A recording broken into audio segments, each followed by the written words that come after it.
আপনি রাশিয়া থেকে আসছেন তো? আপনি রাশিয়া থেকে আসছেন,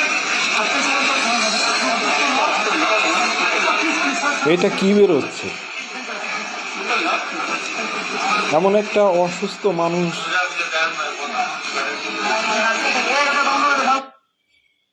আসসালামু আলাইকুম। এটা আমরা কি দেখলাম? একজন অসুস্থ মানুষ, তিনি রাশিয়া থেকে উন্নত চিকিৎসা নিয়ে ফেরার পথে হঠাৎ করে এয়ারপোর্টে এটা তার সঙ্গে কি ঘটল? তার চোখ দেখছে আমরা ব্যান্ডেজ করা, সে হুইল চেয়ারে বসে আছে। মানে মানুষের কি মানবতা নাই? তাকে এইভাবে চেক করা হচ্ছে। ঘটনাটা কি? হ্যাঁ, চলেন তাহলে আমরা মূল ভিডিওটা আরেকবার দেখে নিই।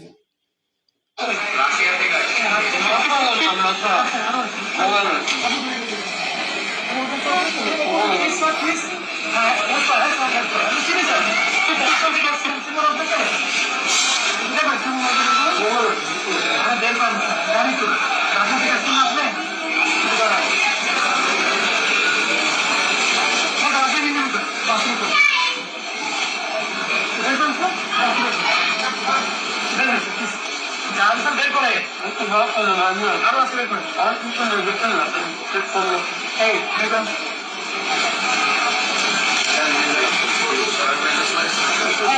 আরে বুঝছি আমি, দেখুন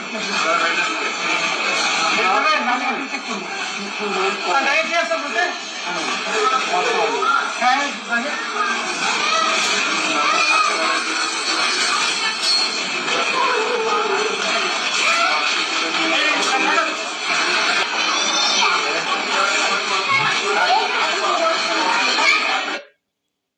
এটা কি নিয়ে এসেছে ভাই? একজন অসুস্থ মানুষ রাশিয়া থেকে উন্নত চিকিৎসা নিয়ে দেশে ফিরছেন, তার চোখে ব্যান্ডেজ করা। হ্যাঁ, আর মানে তার কোমরে, তার মানে হাঁটুর নিচে এগুলো কি সেট করা ভাই? মানে মানুষের বিবেক কোথায় গিয়েছে? মানে কাকে বিশ্বাস করবেন এখন? মানে সাধারণত যারা বিমানবন্দরে কাজ করেন, চাকরি করেন, দায়িত্বে আছেন, একজন অসহায় মানুষ, সে চিকিৎসা নিয়ে দেশে ফিরছে, মানে তার সঙ্গে তো এমন কিছু করা ঠিক হবে না। হ্যাঁ, বা তাকে একটু হেল্প করতে হবে, আমরা তো এমনটাই প্রত্যাশা করি, তাই না? কিন্তু এই যে এই লোকটা যে মানে কি নিয়ে এসেছে? সে হুইল চেয়ারে বসে আছে, তার মাজার ভিতর থেকে মানে কোমর থেকে বের করলো, হ্যাঁ, বোতল মতন কি দেখা যাচ্ছে? এগুলো কি মদের বোতল নাকি অন্য কিছু হবে? মানে এটা কিন্তু পুরাপুরি ক্লিয়ার করে নাই, ঠিক আছে? তাহলে দেখেন, মানুষ মানুষ কাকে বিশ্বাস করবে এখন?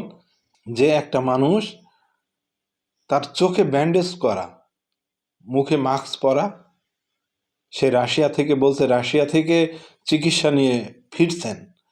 তাহলে ফেরার সময় এইসব কি? হ্যাঁ, এদের জন্যে যারা ভালো মানুষ, যে আসলেই তারা চিকিৎসা নিয়ে ফিরছেন বা এইভাবে তারা আসছেন, হ্যাঁ, কিন্তু এই যে একটা মানে হয়রানি মতন চেক করা বা সন্দেহ করা, কিন্তু এখন ওদের তো দায়িত্ব, ওরা তো চেক করবেই, তাই না?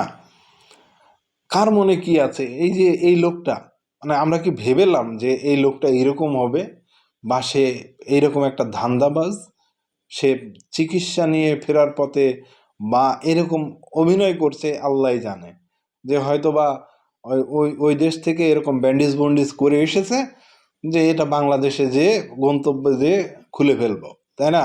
এরকমও তো হতে পারে।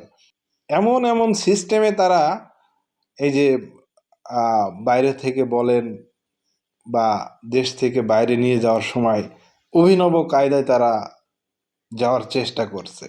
এর আগে অনেক ভিডিও দেখেছি, মানে শরীরে এমনভাবে সেট করেছে, লাস্টে তো দেখলাম যে ইয়াবা নিয়ে আসছে একবারে খেয়ে, স্ক্যান করে দেখা যাচ্ছে তার পেটের ভিতরে করে একটা জিনিস আছে।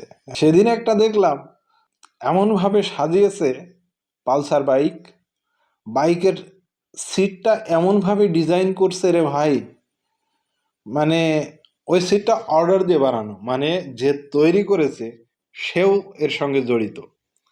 ওই সিটটার ভিতরে সাজানো, ইয়াবা, সিটটা কেটে বের করলো হাজার হাজার পিস ইয়াবা। মানে তিনি বাইক চালিয়ে সুন্দর ভদ্র মানুষের মতন যাচ্ছেন, কেউ বুঝতেই পারবে না যে এই বাইকের সিটের ভিতরে কিছু আছে। তাহলে মানুষ কত কৌশলে আজকাল ব্যবসা করছে ভাবতে পারেন। রোডে যতদিন চলেছি বাইক নিয়ে, কখনো কোনো দিন আমার ব্যাগ তল্লাশি করেনি। আমার মনে হয় যারা তল্লাশি করে বা যারা দায়িত্বে আছে, আইন শৃঙ্খলা রক্ষাকারী বাহিনীর সদস্যরা, এরা মানুষ দেখলেই চেনে যে কোন মানুষের দ্বারা কি হতে পারে। হ্যাঁ, এই কারণে হয়তো আমি নির্দ্বিধায় চলে গেছি, আমারে কখনো সিগন্যালও দেয়নি। তো তারা আসলে মানুষ চেনে, কেডা কোন ব্যবসা করে, কার দ্বারাই সম্ভব, সেটা দেখলেই বোঝা যায়। হ্যাঁ, তো যাই হোক, ভিডিওটা শেয়ার করে মানুষকে সচেতন করে দিবেন। এগুলো আসলেই খারাপ, মানে ট্যাক্স ফাঁকি, এগুলো বলে ট্যাক্স ফাঁকি দেওয়া, সরকারকে ফাঁকি দিচ্ছে। ভিডিওটি ভালো লাগলে লাইক দিবেন, আর নতুন হলে চ্যানেলটি সাবস্ক্রাইব করে রাখতে পারেন। আল্লাহ সবাইকে বুঝার তৌফিক দান করুন। আল্লাহ সবাইকে ভালো রাখুন এবং সুস্থ রাখুন। দেখা হবে পরের ভিডিওতে।